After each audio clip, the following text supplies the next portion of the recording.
Muy buenas tardes, estamos en un nuevo capítulo de Crónicas y Memorias de Valparaíso, relatos periodísticos de los últimos 50 años en la región, un proyecto que es financiado por el Fondo Nacional de Desarrollo Cultural y las Artes, convocatoria 2021 del Fondo de Emergencia Transitorio del Ministerio de las Culturas, las Artes y el Patrimonio. Estamos en nuestro séptimo capítulo ya, en un ciclo que van a ser 10 sesiones. Y hoy día estamos acompañados de nuestro colega Marcelo Machelari. Hola Marcelo, ¿cómo estás? Hola Francisca, buenas tardes. Y de nuestro tremendo invitado del día de hoy, Bernardo Soria. ¿Cómo estás, Bernardo? Hola, ¿qué tal? Gusto Te quiero verlos. presentar un poco para nuestros radioescuchas. Bernardo, un tremendo periodista, muy respetado por todos nosotros, los reporteros. También tiene varios hitos a su haber. Fue el jefe más joven que ha tenido de crónica el canal UCB TV. Director de noticias, lector de noticias, editor, jefe de crónica, principal entrevistador que tuvo por muchos años el Mercurio de Valparaíso, nuestro decano local, y además formador de generaciones de colegas en su ámbito académico. También estuviste en dos universidades y todavía es una persona que es, digamos, alguna especie como de mentor para muchos periodistas de la zona. Para abrir el fuego del día de hoy, yo quiero contarle a los auditores que vamos a partir un poco haciendo memoria. Y yo quería preguntarte, Bernardo, ¿cómo fueron tus inicios en la carrera periodística? ¿Por qué escogiste esta vocación que de pronto es tan azarosa, mal vista por algunas personas, sacrificada también, tiene muchos adjetivos? ¿Cómo llegaste a tomar la decisión de meterte al mundo del periodismo? De una manera bastante fortuita. Yo no tenía ningún plan de vida cuando iba a entrar a la universidad. De hecho, incluso entrar a la universidad fue una cosa que me cayó. En ese tiempo uno se inscribía en el colegio, ¿eh? Hasta que el profe jefe me puso en el pupitre una cartola para llenarla. Yo no me había planteado esto de que seguir estudiando. Yo creo que mi meta era vivir a costa de mis padres lo más que pudiera, o sea, 50 años. Y como me vi en la necesidad de llenar la cartola, le pregunté yo a mi compañero de curso qué iba a estudiar él. Y él me dijo periodismo. Y le pregunté al de atrás, que era mi amigo, y le pregunto, ¿y tú qué vas a estudiar? Periodismo. Y yo puse periodismo en primer lugar porque tenía la idea bastante tonta de que íbamos a quedar los tres. Postulé a la Universidad de Chile, en primer lugar, solamente en la Universidad de Chile, y en la Universidad de Chile de Valparaíso, sede de Valparaíso, y postulé a 3 carreras solamente. A una universidad hay 3 carreras. Periodismo en primer lugar, después Derecho, y luego Filosofía, que son las cosas que a mí me han interesado desde siempre, creo yo. Por tanto, no tengo ninguna respuesta heroica para decir por qué estudié periodismo. Huelga decir que el único que quedó en periodismo de los tres fui yo. Pero además debo decir que yo lo he pasado muy bien en la carrera de periodista, que no me equivoqué, que en realidad era la carrera que estaba predestinada a mí. Y también debo decirles que yo no le conté a nadie en mi familia que estaba estudiando periodismo, y en mi casa pensaban que yo estaba estudiando pedagogía en algo, hasta que un día escuché a mi mamá que, conversando con una vecina, le decía: Bernardito es para ser profesor. Y yo le dije: mamá, por la ventana, me acuerdo, le dije: no, no, estoy estudiando periodismo. Así fue como yo entré en este mundo. Bernardo, y una cosa, entiendo que, bueno, te gustó la carrera y ya en tercer año empezaste a trabajar y en un seminario, pero de ahí salta a Canal 4 cuando tú pensabas que tu futuro estaba en los diarios, tú decías, eso pensaba ya trabajar. ¿Cómo llega a UCB Televisión? A mí la carrera me resultó muy fascinante. Hay que decir que en esos tiempos estudiar periodismo era complicado. Había solamente 3 carreras de periodismo en Chile. Eh, y, y yo lo pasé muy bien. Yo creo que me resultó todo fácil porque a mí me gustaba todo lo que ocurría en la carrera. Tuve 2 años de literatura, me acuerdo, literatura moderna y contemporánea. Eso me cambió la vida. O sea, Yo, un chico que había leído unas pocas cosas, de repente me puse a leer mucho, mucho, mucho, porque todos mis compañeros eran muy lectores. Qué diferencia con lo de ahora. Libros enteros. Entonces, yo me acuerdo que en mi curso habían dos, cuando tomamos literatura contemporánea, habían dos grandes grupos. El grupo cortasiano, que se había leído todo Cortázar y que lo presidía la Miriam Phillips, que quizá donde estaba la Miriam Phillips, y el grupo García Márquez, que tenía el honor de presidirlo yo. Nos leímos todo García Márquez, todo Cortázar, todo Vargas Llosa. Es una maravilla. Yo lo pasé muy bien y tenía un compañero, Enrique Gandásegui, que también debe estar vivo, ¿cierto? De una ilustre familia sureña y que fue por mucho tiempo una de las figuras de Radio y Cultura Santiago. Enrique Gandásegui, compañero mío, era muy bueno para los negocios. Y él un día, estando yo segundo o tercer año, yo creo que segundo, me dice, te conseguí pega, vamos a hacer la oficina de Relaciones Públicas de un seminario internacional de oceanología, de ciencias marinas. Yo sabía que las ciencias marinas que tenían que ver el mar, no más que eso. Bueno, nos fue súper bien, ganamos mucha plata, pero fíjese lo cabros chico que era yo, que con ese primer sueldo me compré 5 correas, porque tenía una sola y yo quería tener varias. Era muy cabros chico porque trabajando en eso. Enrique Gandazzi, que me consiguió también, me consiguió, entre comillas, la práctica en Canal 4. Un día me dice, compadre, nos vamos a Canal 4 a hacer la práctica. Le dije, pero ¿cómo? No, es que yo ya lo tengo arreglado. Bueno, terminé haciendo la práctica en Canal 4 en un momento muy especial de Canal 4, que era el lugar más elevado que había en la quinta región respecto al periodismo que a mí me gusta. El departamento de prensa de Canal 4 tenía más gente que la Crónica de Mercurio, pero además estaba dirigido por una serie de personas, todas muy habilosas, que además cultivaban el cine, eran todos críticos de cine. Y aparezco ahí yo con 20 años en ese mundo que me enriqueció muchísimo. Mi paso por Canal 4, 8 años, terminé siendo jefe de crónica, fueron inolvidables y de formación muy sólida. Tenía yo a Agustín Esquella como secretario del canal, a 2, 3, 4 críticos de cine. La parte periodística la dirigía Juan Mirvalis, un excelente jefe de prensa. Fue un momento muy, muy, muy notable para una persona que se estaba iniciando en el oficio.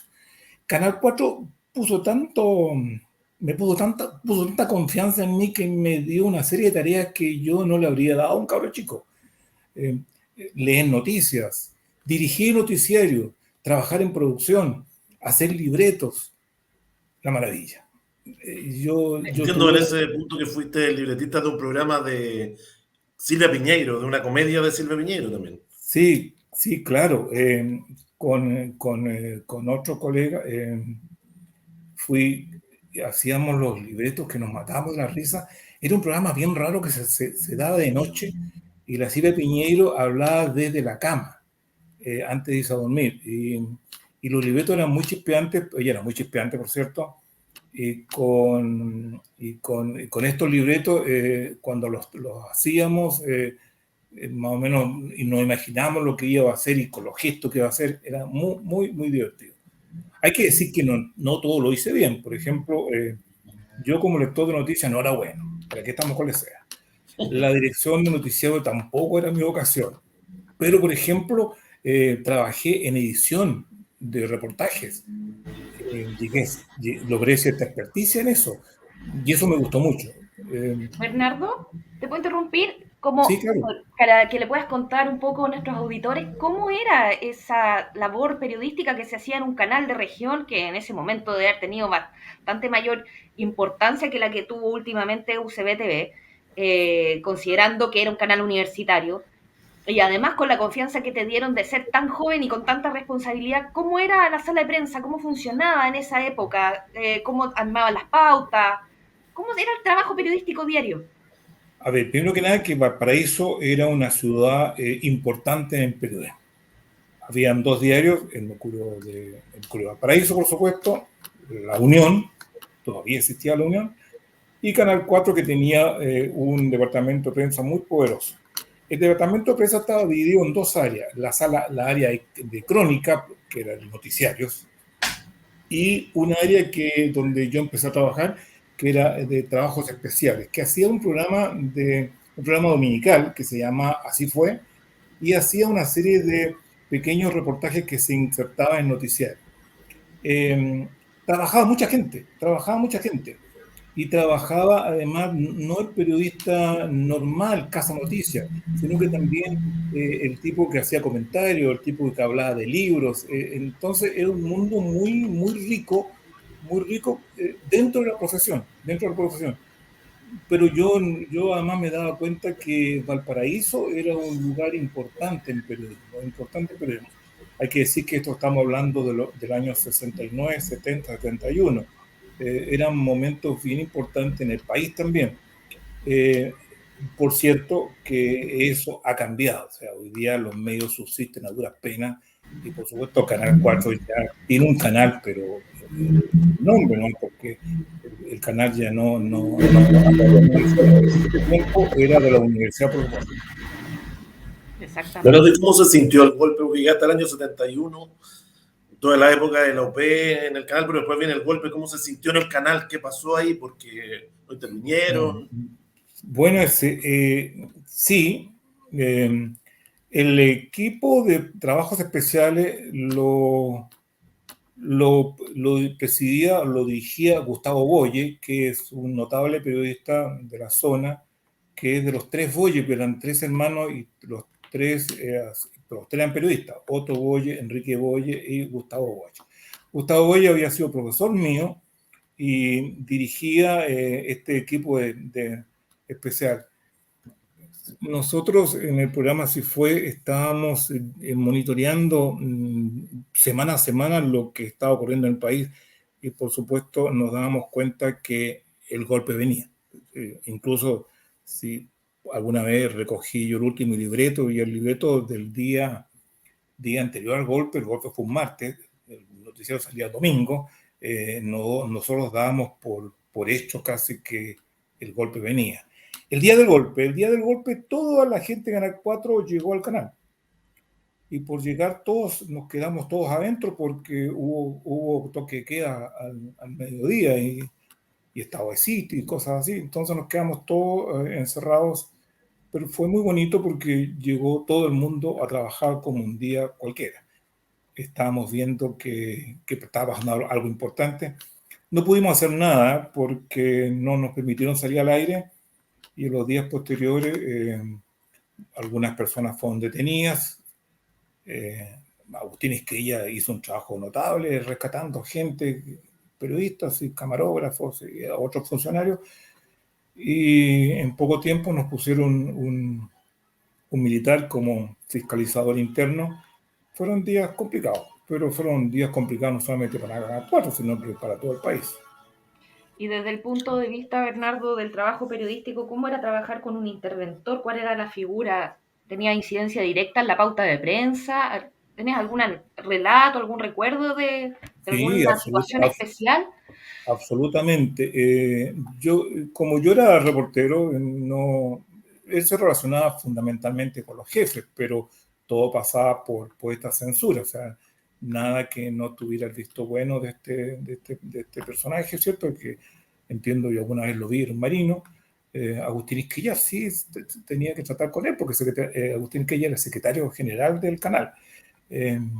Por un día complicado, pero yo creo que yo lo veo desde Canal 4, que yo supongo que había un interventor también, y sé que lo hubo en el Mercurio Valparaíso y en todos lados. La prensa era unos lugares sensibles para la Junta Militar. Y tú, pues, tu salida de Canal 4, ¿por qué tú dejas el canal? ¿El cambio se dio al área de prensa? ¿Cómo fue eso?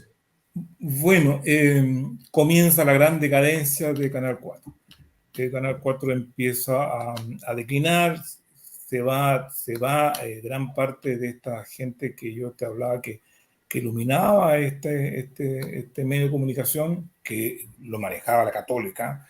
No habían privados de por medio. Después, ustedes saben que Canal 4 entregó todo a los privados, ¿cierto? Pero en el tiempo lo manejaba directamente en la universidad. Hay que decir que Canal 4 ya está despejado, es el primer canal que tuvo Chile, ¿cierto? Con la transmisión de la Plaza Victoria y todo el asunto. Hay otros canales que han inventado una historia así más antigua, pero la verdad es esa. Sí, y empieza a irse la gente, empiezan a despedir gente. Yo lo pasé muy bien. De todos los que yo he tenido, quizá el más reconfortante, regocijante ha sido este. ¿Eh?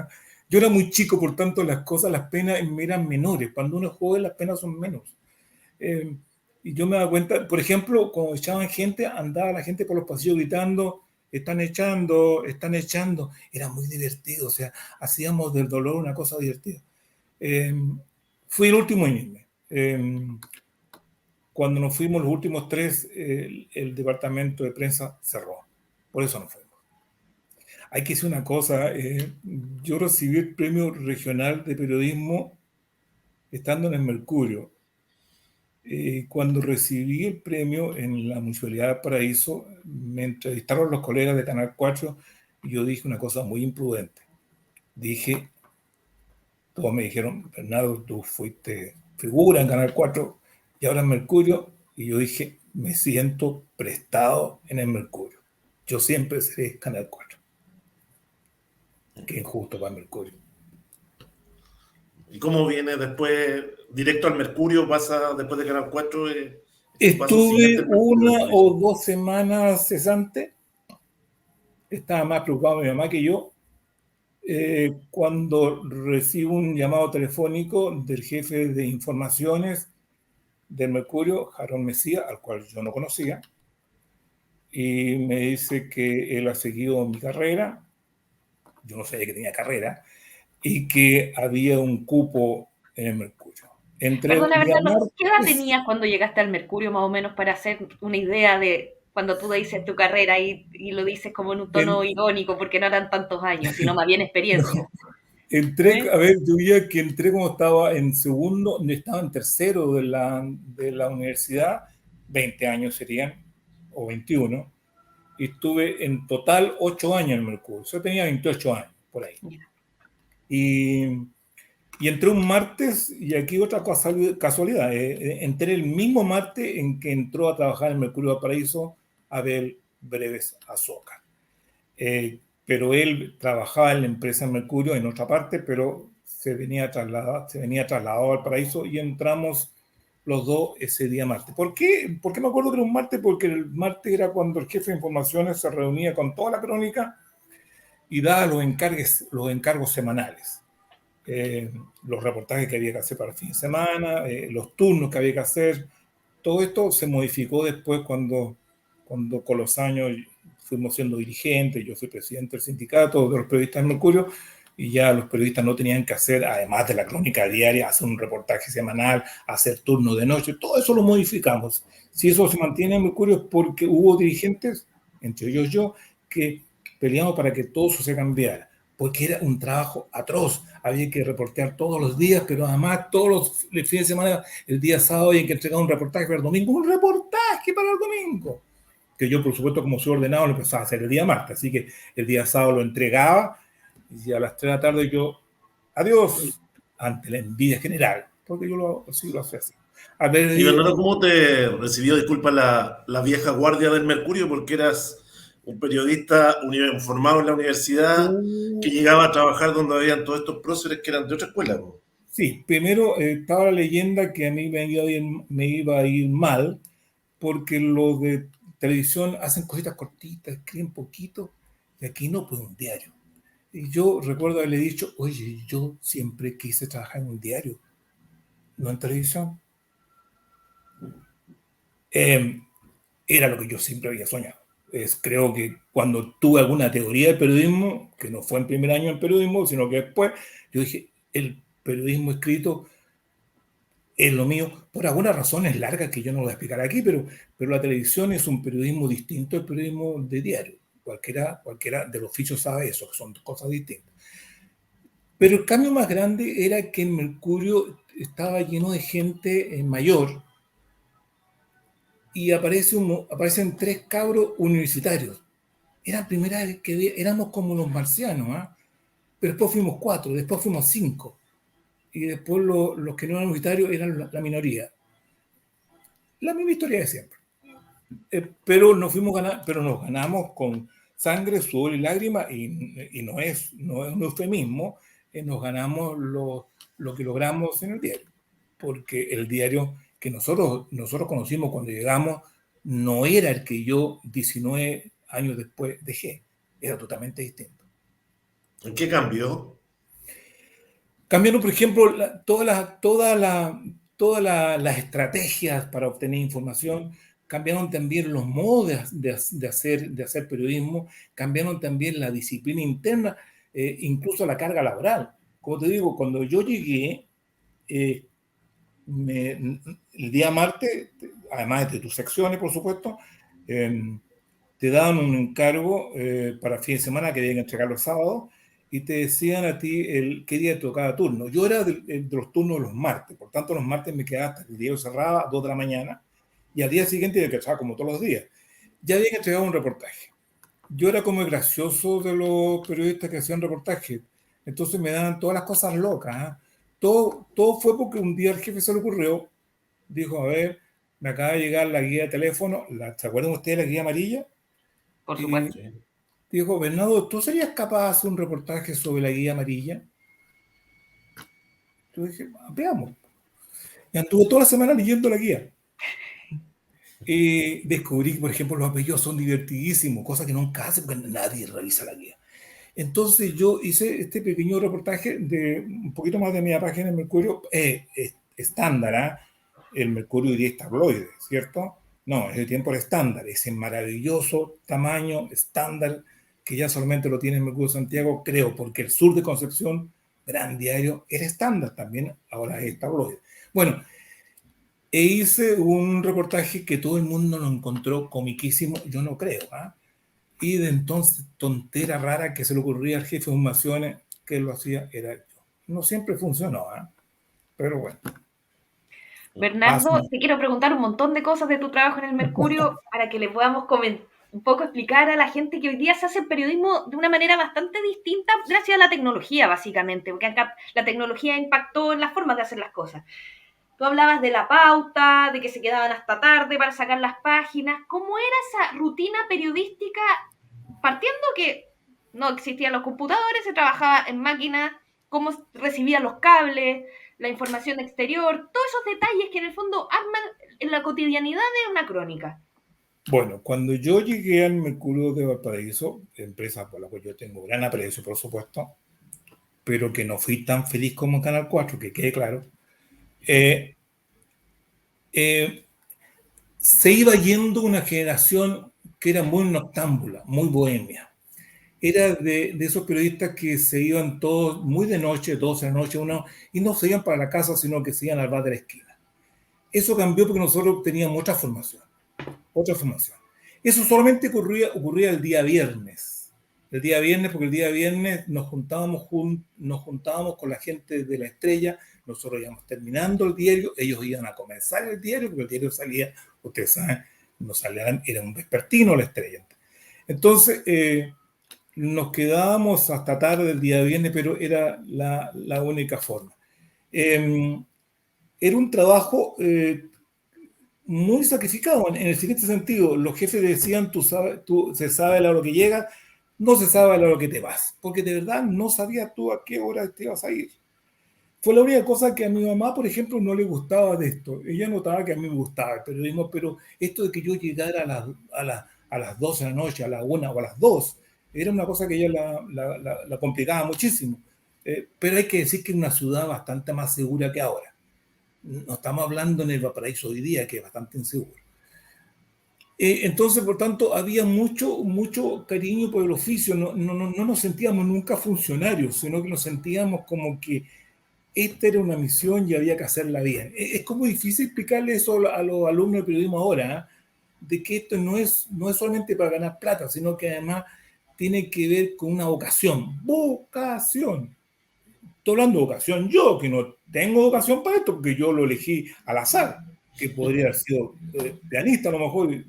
Yo si hubiera quedado en Derecho sería abogado, sin ninguna duda, ¿eh? Si hubiera quedado en Derecho. Pero yo elegí periodismo y yo defiendo porque lo he pasado muy bien. Pero yo noto que hay bastante, en ese tiempo había mucha vocación. Nos fuimos ganando lentamente, ¿cierto?, nuestros galones. Fui en algún momento el jefe de crónica más joven de toda la historia de Mercurio Valparaíso. Sin ninguna duda fui el primer jefe de crónica universitario. Después, cuando asumí como jefe de informaciones, que es el gran cargo, también el más joven. Después de mí, este récord lo han roto varias veces, ¿eh? Pero yo fui el más joven hasta ese momento. Bernardo, volviendo al Mercurio, que antes de ser jefe de información y antes de ser jefe de crónica, tú llegaste a ser el principal entrevistador o el entrevistador estrella del Mercurio. No sé si esa figura existe todavía, pero era como a la persona que se le da las entrevistas más importantes. Sí. Entonces quería que contaras cómo fue eso. Y yo tengo aquí una lista de invitados, de entrevistados, bueno, del mundo del arte y la cultura, que es lo que tú más cuidas. Nicanor Parra, Enrique Lafourcade, Roque Esteban Escarpa, Andrés Saldívar y Florcita Motuda, entre algunos nombres. ¿Cómo elegías los entrevistados y de toda esa lista, alguno que ya te haya dejado una impresión positiva, negativa? Ya, Marcelo. Sí quiero hacer una acotación chiquita. Cuando hablé de que yo hacía los libretos de la Silvia Piñeiro, lo hacía con un amigo extrañable, un personaje de Valparaíso, de la zona, que es Orlando Walter Muñoz. No lo dije, pero es fundamental que yo diga que los libretos los hacíamos a dúo y que cuando los escribíamos nos matábamos de la risa porque en realidad teníamos que ponernos en el pellejo de la Silvia Piñeiro para hacer estos relatos. Para quien no la conozca, es una diva del teatro ya fallecida después de la televisión, Juan y en Sociedad y todo, pero era como la estrella del teatro de la época, junto a Ana González, María González, eran como las grandes figuras. Silvia Piñeiro y Ana González eran como los dos epítomes que había, las dos grandes figuras del teatro. Tan distinta ella y tan buenas las dos. Sí. Bueno, las entrevistas. Sí, las entrevistas. Bueno, como les contaba yo, me tenían para hacer las notas graciosas, ¿cierto? Pero también para hacer entrevistas. Sí, hice entrevistas, muchas entrevistas y algunas muy divertidas. Por ejemplo, la entrevista a Florcita Motuda. Hay que decir que Florcita Motuda, yo lo admiro, ahora está un poco gaga, pero fue un músico notable, adelantado al tiempo. Son tiempos de Tenero, gente, esa cosa yo la escucho y a mí me estremezco porque está 30 años antes de la música. Yo digo, la gente adora a los prisioneros. Florcita Motuda es superior, pero es superior. Es como la música dodecafónica, música clásica. Sí, el tipo está adelantado 30 años. Bueno, entre las cosas raras que yo he hecho, fui jurado del Festival del Guaso, representación del Mercurio. Eso de levantarse y darse vueltas a salvar al público así, ¿eh? No, con todas las reglas de la tontera. Bueno, y la estrella era Florcita Motuda. Me acerco a Florcita Motuda y le digo que lo quiero entrevistar. Y él me dice, sí, compadre, no hay un problema, pero sabe que como la entrevista va a ser larga, yo lo invito a que usted me acompañe a trotar mañana en la mañana y hacemos la entrevista mientras trotamos. Y ahí estuve yo trotando al lado de Florcita Motuda para hacer la entrevista, que salió muy divertida por lo demás. Y el tipo era muy habiloso, pero los años pasan, pues. Entrevista notable. Enrique Lafourcade. ¿Nicanor Parra? Nicanor Parra, por supuesto. Le hice una pregunta con una respuesta notable, pero que en realidad descubrí después, muchas lecturas después, que no era original. En un momento de la entrevista, Nicanor Parra vino a leer poemas en la Universidad de Santa María. Y algunos periodistas lo esperamos horas y horas para poderlo entrevistar, porque fue un rato largo, ¿eh? La entrevista es muy enjundiosa, porque cuenta muchas cosas muy notables, creo yo. Pero hay un momento en que yo le pregunto qué es el título de la entrevista. Nicanor, él nos dijo que le dijéramos Nicanor. Nicanor, ¿usted cree en Dios? Y él me dice, no tiene ninguna importancia si yo creo en Dios, lo importante es saber si Él cree en mí. Bonito. La Furcades, lo entrevisté 2 veces, las 2 veces se quejó de que yo lo haya tergiversado cosas, ¿no? Porque en realidad él era un tipo muy bocón, así que las cosas que decía a un periodista se publican, tan simple como eso. Algunos políticos, yo quedé muy, por ejemplo, de algunos periodistas quedé muy impresionado de lo inteligente que eran. Y también de gente que ¿cómo se llama?, que te mentía en la entrevista y al menos que tú tuvieras muy documentado, esas mentiras podían quedar ¿Te impresas. acuerdas de alguna? Sí, pero no voy a decir nombre. Pero sin nombre, para proteger la fuente. Sí, un señor que me empezó a contar, ¿cierto?, de cómo estaba su empresa naviera. Y yo, antes de entrevistarlo, y eso lo recomiendo a cualquier entrevistador, Laureano Faraci principalmente, yo me había preparado muy bien y había entrevistado a los oficiales de su flota naviera. Y yo sabía que la empresa estaba quebrada. Y voy a entrevistar al presidente de la empresa y me cuenta todo el cuento, lo bien que está en el desarrollo. Le digo, pero ustedes están a punto de la quiebra, y saco cifras. El tipo se derrumba así. Bueno, esa empresa naviera hoy día no existe porque quebró. Lo grave es que era la empresa marítima del Estado de Chile, Empremar.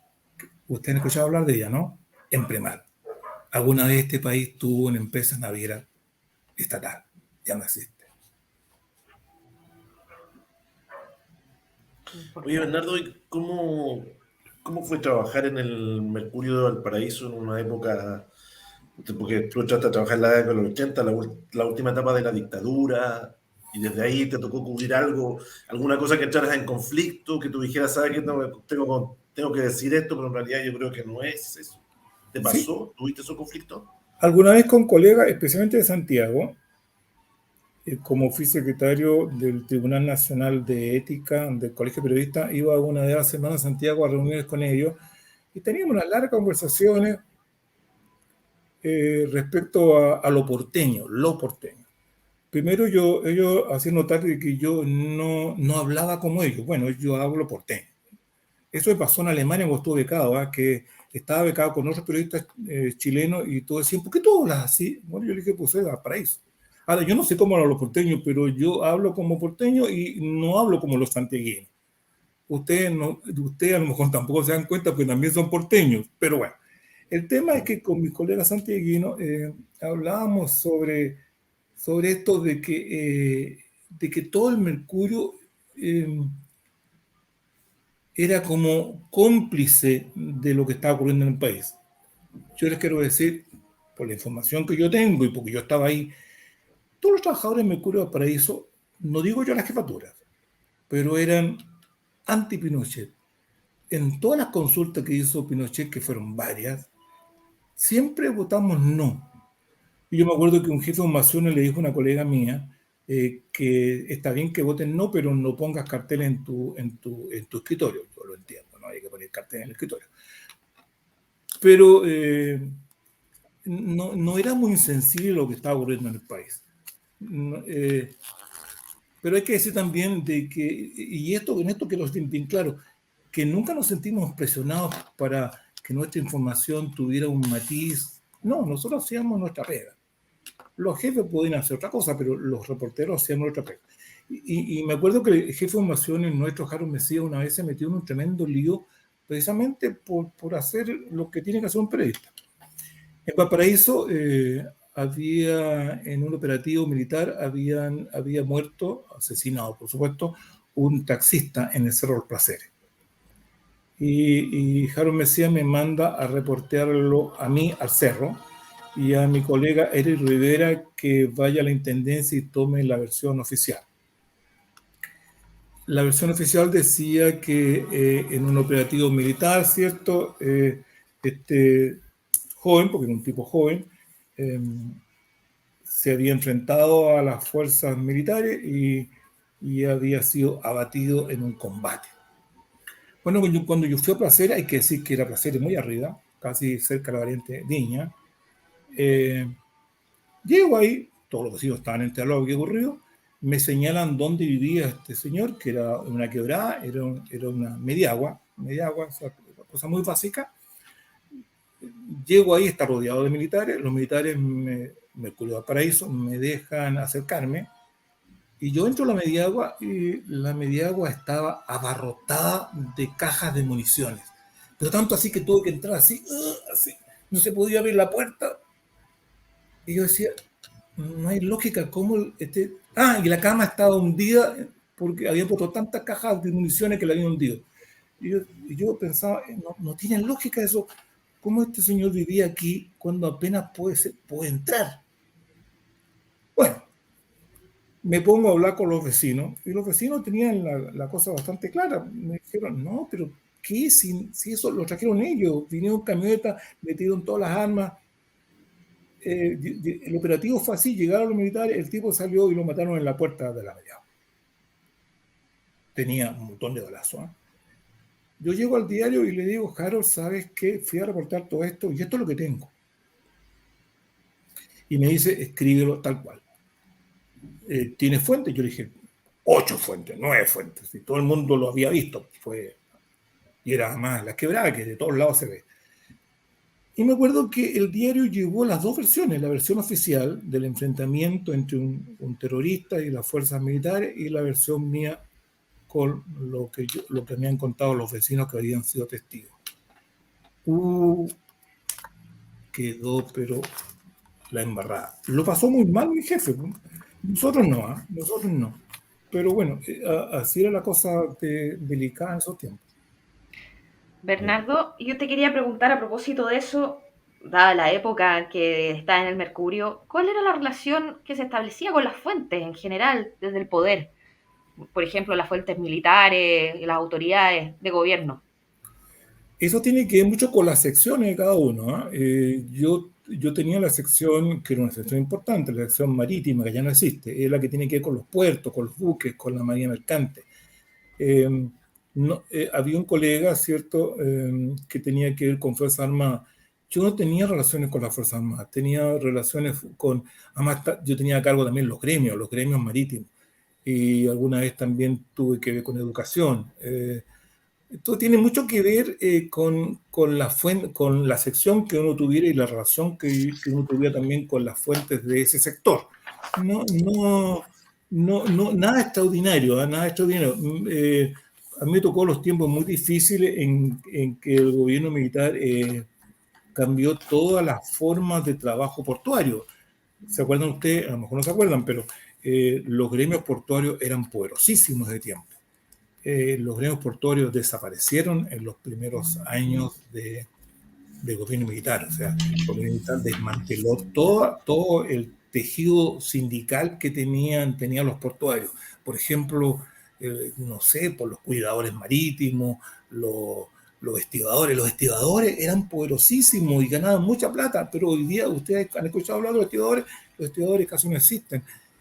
Esos tiempos fueron tiempos muy delicados, pero yo me relacionaba con los dirigentes sindicales, con el gobernador marítimo, con los empresarios, la Cámara Marítima, no necesariamente con las autoridades, porque yo nunca hice gobierno interior, nunca hice Fuerzas Armadas, felizmente.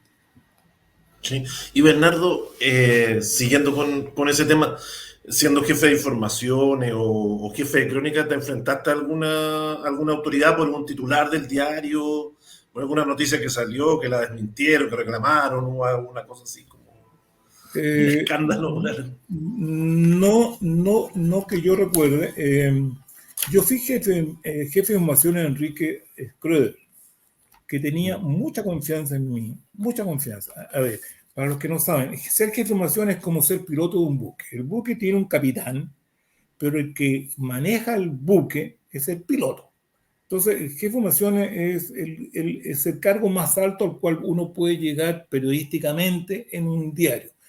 En el habla inglesa se habla de editor general, que es el sueño de todo periodista, ser editor general, no editor, sino editor general. ¿Por qué digo que el punto máximo del periodismo? Porque ser director es una cuestión política, porque no tiene que ver con cuestiones netamente periodísticas. No sé si me entiende. Tiene que ver con la Es como ser relación de ministro poder del de Interior, una cosa la así. empresa, si eres pariente de... puede ser tontón, y me acuerdo que Valparaíso ha tenido directores bien tontones, pero estás bien relacionado, bien relacionado. Entonces, uno aspira a ser coronel, jefe de información. No general. General es una cuestión ya que no tiene que ver con tus méritos propios, tiene que ver con otros tejidos. Entonces, y él confiaba en mí absolutamente, confiaba en mi criterio. A mí me tocó casi en un solitario toda la guerra del Golfo y había que decidir cosas. Y ahí decidí una cuestión que se las cuento porque es muy entretenida. Eh, la teoría dice que en periodismo interesa mucho lo que le ocurre a la gente, pero también las cosas que son de la gente, por ejemplo, los animales, las mascotas. Eh, ¿Qué es lo que yo más veo en TikTok? Historias de gatitos, de perritos, porque venden, pues, y venden. Entonces, estábamos en la guerra del Golfo y aquí aparece el Papa anterior, Juan Pablo II, porque la noticia era que habían abierto los pozos, Hussein había abierto los pozos petroleros y estaban contaminando los mares colindantes. Y el Papa, con buena intención, por supuesto, acuñó un término que hoy día no se recuerda mucho, el pecado ecológico. Hussein pecado. Y las empresas que distribuyen fotografías nos hicieron llegar muchas fotografías, por supuesto, pero en una de ellas era un patito que estaba embadurnado de petróleo. Y era una foto preciosa, y era como un animalito donde se reflejaba toda la tragedia de la guerra, porque ese patito se iba a morir, porque estaba embadurnado de petróleo. Era una foto muy hermosa. Entonces, estamos decidiendo la foto principal del diario. Yo llamo al jefe de crónica, la jefe de crónica, que era Rosa Zamora, y algunos otros editores, y les pregunto, miren, vamos a llevar unas fotos grandes de la guerra, y estas son las fotos que yo propongo que llevemos. No siempre yo preguntaba eso, ¿eh? No, generalmente lo resolvía con la jefa de crónica y con el jefe de fotografía. Pero aquí metí más gente al baile. Y todos me dijeron, patito, patito, patito, patito. Y era más mi foto. Llevamos el patito. Era una foto preciosa. ¿Me entiendes? Esto es un patito agonizante. No era una persona, es un patito agonizante por este pecado ecológico de la apertura de las torres petroleras desaguando hacia el mar. Al día siguiente veo que Mercurio Santiago, ¿qué foto lleva? Patito. La tercera, patito. El Chanquihue, patito. No sé, la prensa de Buenos Aires, patito. La Gaceta de Milán, patito. El New York Times, patito. Todo el mundo llevaba el patito. Ustedes dirán, ¿y aquí sacaba el cuento? No sacaba el cuento aquí porque es mucho más entretenido todavía. Bueno, yo al día siguiente no doy explicaciones porque estábamos, miren, si el New York Times llevó el patito, el Mercurio Valparaíso no lo hizo mal. Bien, jefe, bien, jefe. 2 días después nos enteramos de que el patito, la foto del patito, que la distribuyó la Reuters, me parece, es bien importante que yo diga me parece, porque a lo mejor no es Reuters y este es una mancha por siempre, la empresa la había recibido del comando norteamericano.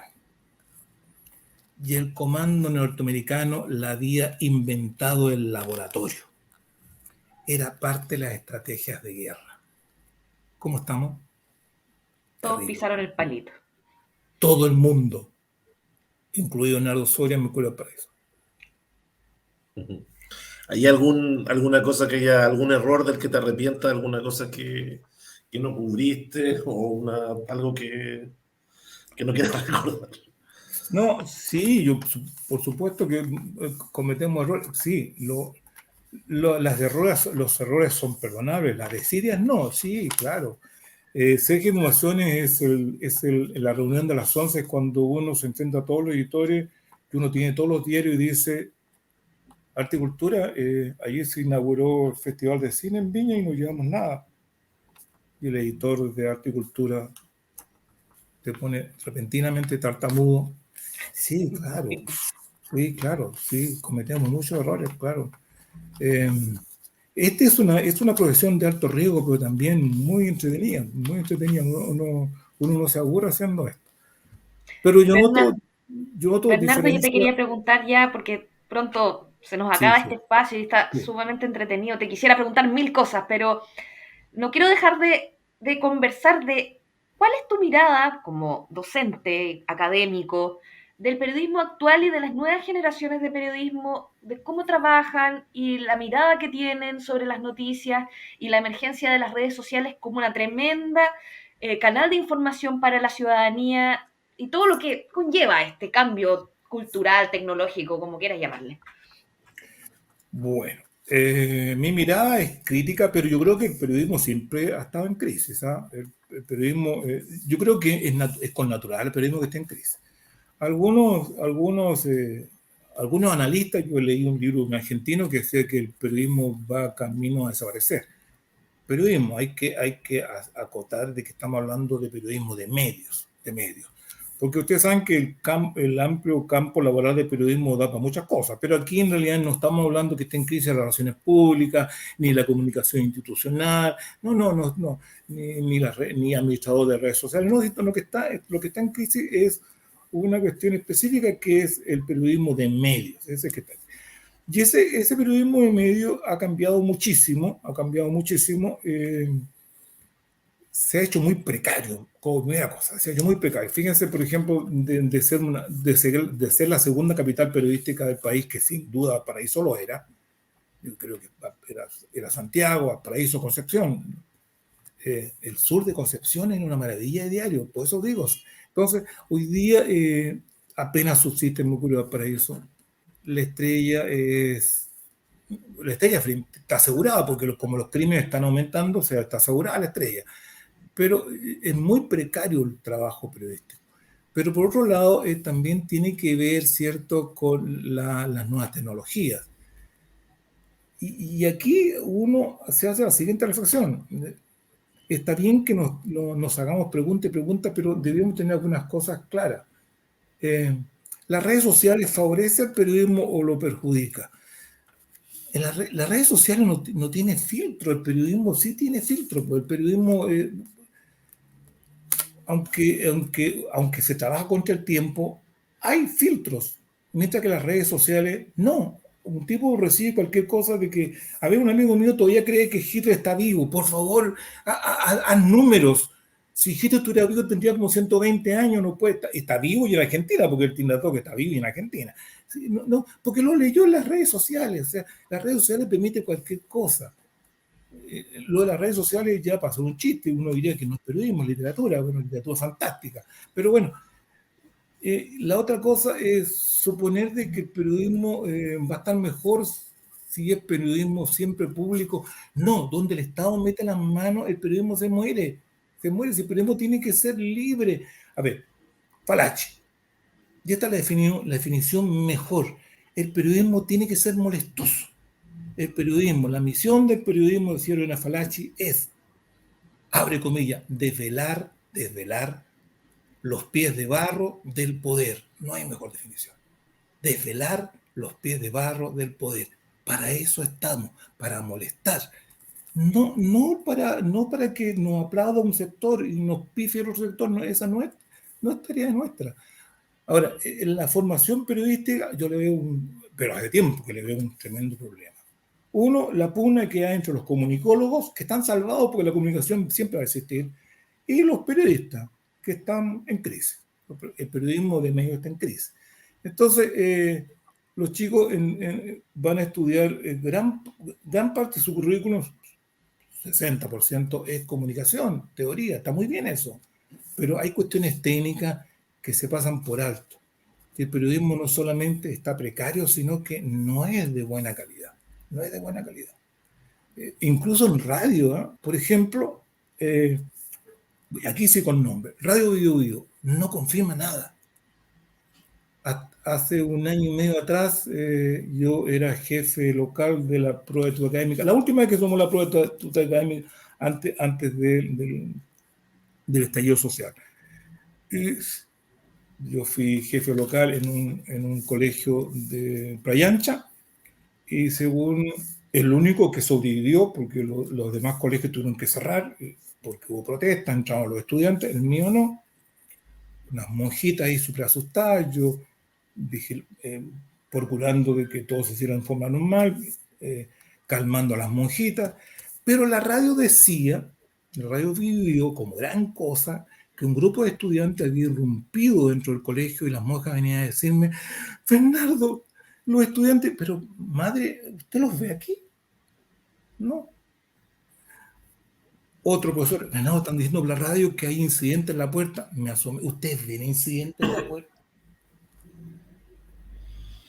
Confirmar, muchachos, no importa llegar, si uno no llega primero, no importa, pero llegar bien, tal como dice la Llegar bien. canción. No es importante llegar primero, lo importante es llegar bien.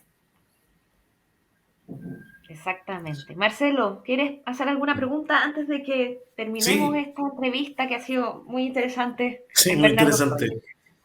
No, Bernardo, porque, bueno, de alguna manera lo tocaste al final, una parte importante de tu trayectoria tiene que ver con lo académico, en paralelo a tu trabajo ya en el Mercurio del Paraíso, empezaste a hacer clases en la Universidad de Viña del Mar y la Universidad de Playa Ancha principalmente, pero también en la Católica y otras universidades.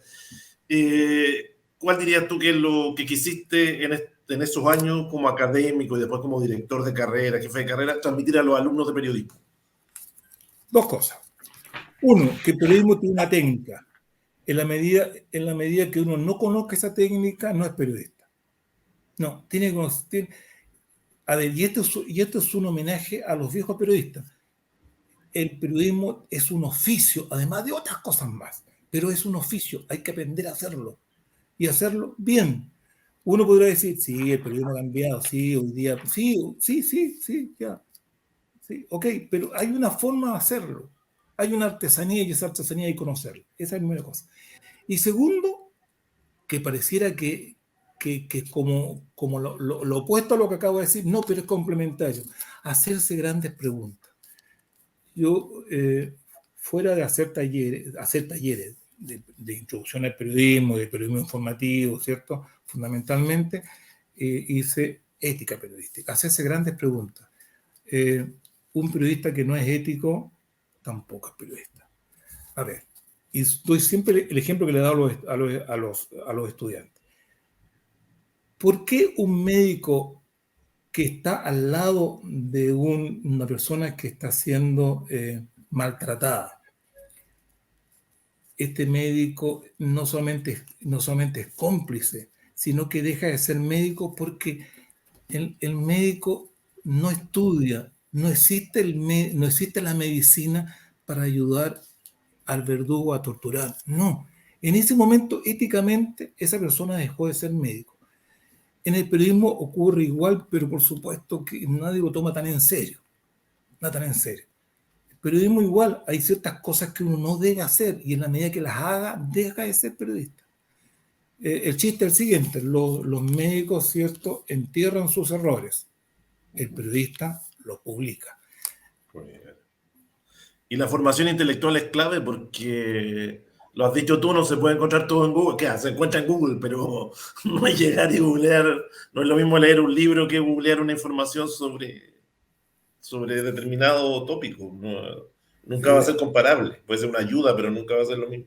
Sí, la inquietud intelectual de los chicos que estudian periodismo es fundamental. Pero hoy día estudia mucha gente. A ver, yo he escuchado ideas como esta. ¿Por qué estudiaste periodismo tú? ¿Qué es la primera clase de introducción? ¿Por qué estudiaste periodismo tú? Porque me gusta viajar, profe. Ah, bien, ya, sí. Puedes estudiar turismo también y Sí, claro. cumplirías lo ¿Y mismo. por qué tú? No, porque yo en realidad ganar plata. Ganar plata con el periodismo, yo creo que te informaron mal. Con el periodismo se gana plata. Por eso que tiene vocación, por eso que tiene esta cuestión de yo lo he pasado muy bien, pero en realidad he ganado plata. No. Yo tampoco me interesaba el asunto. Soy clase media, moriré clase media. Bien, nada que decir. Pero los chicos llegan a estudiar periodismo por las razones más locas. Bueno, pero vocación. Esta palabra que hoy día es una palabra como vieja. Uy, ¿qué es eso? El profe habló de vocación. Sí, porque a ti te gusta hacer lo que haces. Que lo hagas aun cuando la remuneración no sea mucha, y que te quedes haciendo esa cosa y hacerla bien, ¿cierto? Cuando nos quedamos en Canal 4 haciendo algún documental, nos quedamos de noche. Era bonito porque estaba dentro de lo que uno esperaba que tenía que hacer. Bueno, hemos visto un poquito de lo que ha sido todos estos largos años. Tu ¿Cierto? trayectoria. Bernardo, bueno, junto con agradecerte por el espacio, el tiempo, y que ojalá a nuestros auditores les parezca interesante lo que son las historias de los periodistas, que son los que en el fondo escriben día a día los hechos noticiosos de la región y que después finalmente son los hechos históricos que van quedando en el legado de las ciudades y van formando de alguna manera nuestra historia cotidiana. Eh, Voy a despedir el espacio con mucha lata porque podríamos haber conversado horas, pero bueno, nos veremos en una próxima sesión de Crónicas y Memorias de Valparaíso, relatos periodísticos de los últimos 50 años en la región. Y les quiero dar las gracias nuevamente a Marcelo Machelari, que nos acompañó hoy día. Gracias, Marcelo. Y a Bernardo Soria, nuestro invitado del día de hoy, por el tiempo y el espacio que se dio para poder acompañarnos. Gracias, Bernardo. Gracias a ustedes.